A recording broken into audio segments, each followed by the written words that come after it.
আসসালামু আলাইকুম।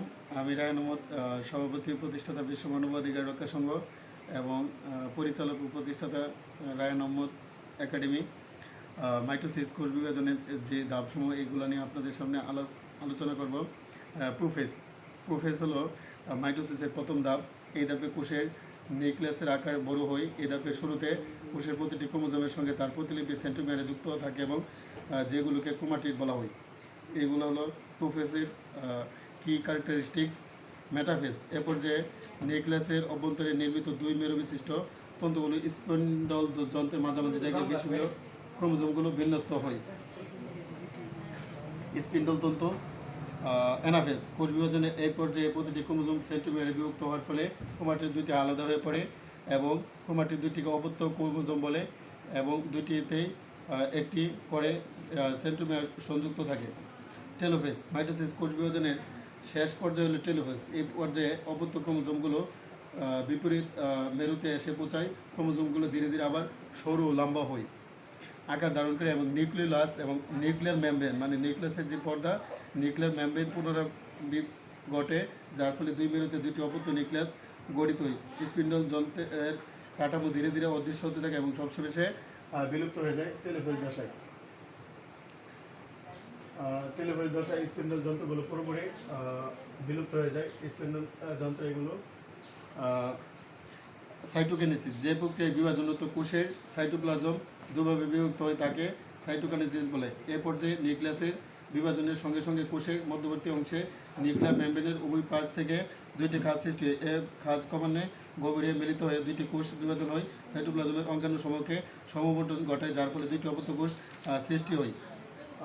এখন আমরা সাইটোকাইনেসিসের এই স্বাধীন সাইটোকাইনেসিস কাকে বলে রে?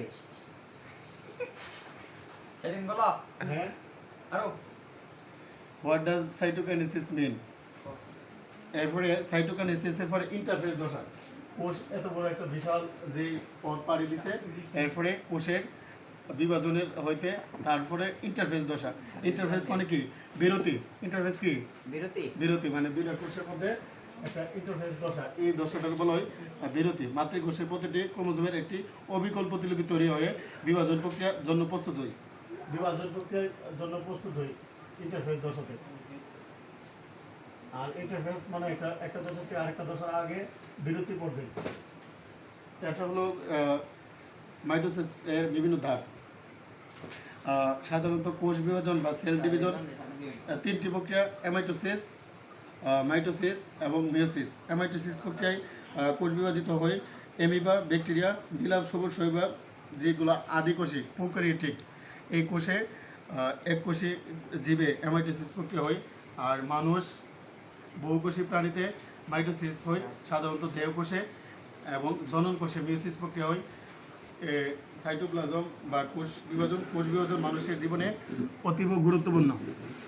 তোমার যে আমাদের যে বৃদ্ধি হইতেছে, আমাদের যে কোষগুলা বড় হইতেছে, তুমি যে ছোটো একটা বাচ্চাতে বা শিশুর থেকে এই যে বিশাল আকারের মানুষ হয় বা একটা প্রাণী উট ছোটো একটাতে বিশাল আকারের উটে পরিণত হয়, এগুলা কি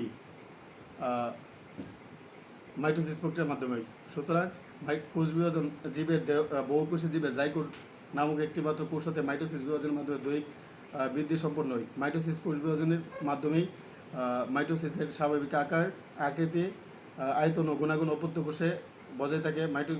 কোষ বিভাজনের মাধ্যমে নিউক্লিয়াস ও সাইটোপ্লাজমের ভারসাম্য বজায় থাকে।